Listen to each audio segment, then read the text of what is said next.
안녕하세요. 예, 고맙습니다. 자, 다음 상담 전화 연결을 할게요. 여보세요? 전화 연결됐습니다. 네, 안녕하세요. 예, 안녕하세요. 네, 다름이 아니고요. 네. 그 양도세를 제가 2011년에 네. 그 집을 팔았어요. 네. 그러니까 양도세, 그 부동산에서 양도세하고 네. 그거를 갖다가 세무사에다가 맡기면은 싸게 된다고 하더라고요. 네. 그래서 이제 거기서 부동산에서 잔금 치를 때 그 잔금 치르고 4천만 원을 제가 거기다 돈을 줬어요. 그러면 4천만 원은 부동산에 주신 거예요? 세무사한테 주신 거예요? 세무사하고 이제 같이 거가 있더라고, 연결돼서요. 부동산에서. 그래서 현금 건네실 때 부동산에 주셨어요? 세무사한테 주셨어요? 거기서 이제 세무사하고 같이 앉아서 부동산에서 그 영수증을 받고 제가 그거를 4천만 원을 건네줬어요. 네. 그랬는데 이제 그게요. 네. 지금 올해 2013년 10월이 1년이거든요. 네. 근데 그게 해결이 안 되고서는 지금 12년으로 이렇게 13년까지 올라가는 거예요, 이게. 그래가지고서는 그게 해결이 안 돼가지고서는 다시 그게 이제 양도세가 한 40만 원 더 나왔더라고요, 보니까. 양도세 얼마 나왔다고요? 지방소득세가 40만 원 더 나왔더라고요. 그래서 제가 그래서 이제 그 세무서에다가 전화를 했죠. 그랬더니 제가 그 양도세를 안 내서 그게 저기 된 거예요. 그래서 물어보니까 그게 해결이 안 된 거예요, 그게 양도세가. 양도세가요? 네. 네. 그래가지고 총 그게 한 7천만 원 돈 그게 나왔거든요. 양도세가 7천만 원 정도 나왔고요. 네. 네. 그래가지고서는 해결을 지금 그거를 봐야 되는데 제가 너무 그거 한 1년 동안 제가 몰랐거든요. 근데 이제 해결 보려고 그러니까 그게 한 7천만 원 돈이 넘더라고요, 보니까요. 그래서 그 부동산에서 이제 연락을 하면 제가 그동안에 그 손해배상을 어느 정도 받아야 되는 건지. 아, 부동산의 손해배상 청구가 가능한지요? 네, 그것 좀 묻고 싶어가지고. 그러면 처음에 4천만 원 주셨을 때 그 양도소득세에 대해서는 어느 정도 이 금액으로 해결을 해주겠다라고 합의가 됐었나요? 네, 합의를 하고 그렇게 돈을 건네준 거죠. 아, 그 금액에 그냥 일을 마무리하겠다? 네, 마무리해야지. 구두상 합의입니까? 아니면 계약서 같은 게 있습니까?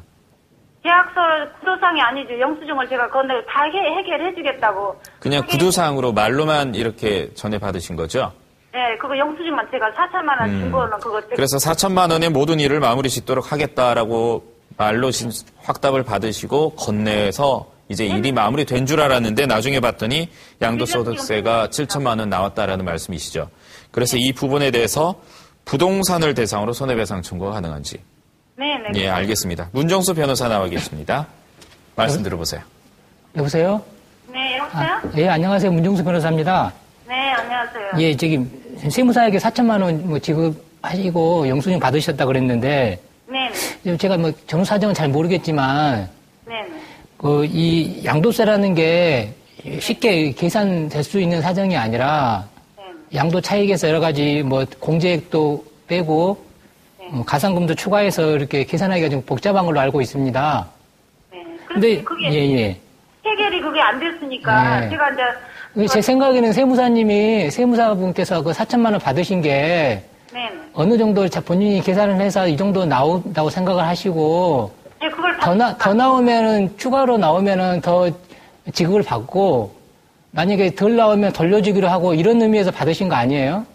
네, 돌려주기로 하는 건데 그걸로 이제 해결을 다 그때 당시에는 다 해결을 해주기로 하고 그 돈을 받은 거거든요. 근데 이제 제가 여기 세무서에 가서 그걸 해보니까 제 신청으로 그게 올라와가지고 제가 금액이 맞아가지고 나왔더라고요. 7천만 원 있는 게. 그러면은 그때 세무사하고 이렇게 합의가 된 게 4천만 원이 넘더라도 세무사가 알아서 해주기로 한 건지 그건 아니잖아요, 그렇죠? 근데 이제 그거는 그 가격으로 4천만 원 주면은 해결을 다 해준다고 그걸 받아간 거거든요. 아니 본인이 그렇게 생각하셨을 수도 있는데 제가 보기엔 그건 아닌 것 같고. 예, 어느 정도 이제 그 세무사님이 계산을 해보면은 4천만 원 이렇게 안팎이니까 좀 더 나오면은 다시 돈을 더 받는 걸로 하고 그렇게 일단 4천만 원을 받은 걸로 제가 보기에는 그렇게 생각되거든요. 아, 그런 게 없이 예. 싸게 해준다고 예. 그 4천만 원에 다 얘기를 배워서 해준다 그래가지고 저는 다 해줄 거라고 생각하고 지금. 그러면은 잠깐만 제가 있었죠. 다시 한번 물어볼게요. 그때 네네. 계셨던 분이 네네. 지금 상담자분하고 세무사님하고 또 누가 계셨어요? 그 부동산 그 계약서 드리실 때. 부동산 계약서 쓰신 분이. 데려왔어요. 그럼 그분은 증인으로 이렇게 뭘 하실 수 있을 것 같은데요, 그렇죠? 근데 증인으로 하되 저기 이제 거기서 돈을 이렇게 받으면 거기서 이자 같은 것만 받아야 되는 건지. 거기서 이제 제가 지불한 돈 외에 그거 이자가 붙잖아요. 작년에 세금이 50% 감면이 안 됐나요? 제가 그 부분은 잘 모르겠는데, 제가 보기에는 세무사분께서 4천만 원이 넘는 부분에 대해서 다 책임을 지겠다고 이렇게 돈을 받은 건 아닌 것 같거든요. 그때 당시에는 그렇게 했거든요. 부동산에서 이 가격으로 다 해서 내가 처리를 해줄 테니까, 저기 4천만 원만 달라. 그래가지고 준 돈인데, 제가 모르고 내 있다가 보니까 글쎄, 그게 한 12월 달에 날라온 거예요. 그래서 내가 세무서에 가서 물어봤더니, 제 신청으로 올라왔다 그러더라고요, 그게. 그러니까 부동산에서는 말은 뭐 감사에 걸려서 그렇게 말을 하는데요.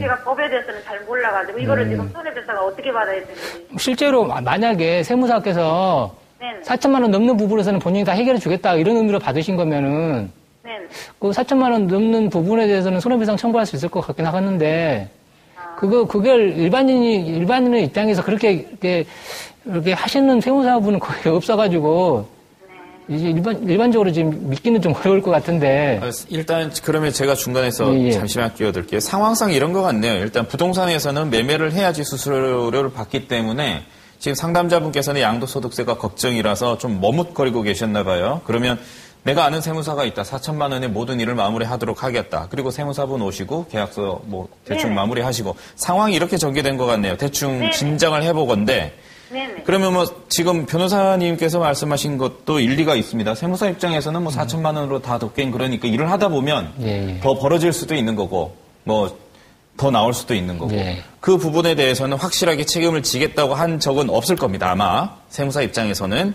그런데 부동산 측에서 아마 이렇게 많이 조율을 했단 말이죠. 이쪽에서도 좋은 말 가문이서라고 저쪽에서도. 그런 식으로 했던 거죠. 그래서 내가 영수증 받고 4천만 원. 과연 이 상황에서 그러면 상담자분은 뭐 어느 정도 그 말을 100% 믿었다는 잘못도 있겠지만 4천만 원에서 7천만 원이면 상당히 많이 뛰었거든요. 그렇죠. 뭐 이게 200만 원 더 나온 것도 아니고 3천만 원이나 더 나왔는데 그러면 이 3천만 원 더 나온 부분에 대해서 충분히 억울해하실 상황이시고 그리고 이건 부동산 입장에서 어느 측이 좀 뭔가 좀 잘못한 것 같긴 한데 어떻게 따져야 될까요? 이 상황은. 글쎄 일단 그 세무사가 돈을 받았기 때문에 그냥 부동산은 당사자가 아니라서 일단 부동산 업체에게 손해배상하기는 좀 어려울 것 같고요. 만약에 세무사가 진짜로 그 상담자가 말씀하신 대로 4천만 원 넘는 부분에 대해서는 본인이 책임을 지기로 하셨다 그러면은 그 4천만 원 넘는 부분에 대해서는 손해배상 청구할 수도 있을 것 같습니다. 그러면 만약에 지금 그 증거만 찾으면 되겠네요. 그 4천만 원의 모든 일을 마무리를 해주겠다. 넘는 부분에 대해서는 우리가 알아서 하겠다라는 부분에 대해서 명확하게 증거를 취득을 하시면 이 부분에 대해서 손해배상 청구 가능하실 걸로 보입니다. 그 부분을 입증하시는 게 문제겠네요. 그렇죠. 그러면은 제가 4천만 원 준 게 영수증만 그거를 자기가. 영수증이 아니고요. 이 4천만 원으로 양도소득세나 모든 걸 다 마무리하도록 하겠다라는 그 말이 있어야 됩니다. 그 확인서가요? 확인서라든지 아니면 그때 녹취를 뜨셨다든지 아니면 뭐 지금 대화상에서 다시 한 번 더 그런 취지로 녹취를 뜨신다든지 그런 증거가 있어야지 손해배상 청구 가능하실 거고요. 그런 증거가 없다면 정황상으로 봤을 때 손해배상 청구는 좀 힘들어 보인답니다.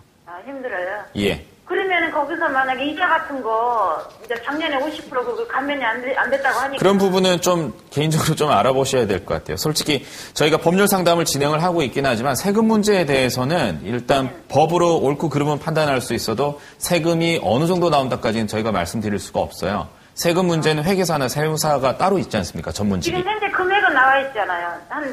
지금 제가 일단 1,000만 원 거기서 내고 나머지 5,800만 원 돈이 지금 현재 여기 영수증이 나와 있거든요.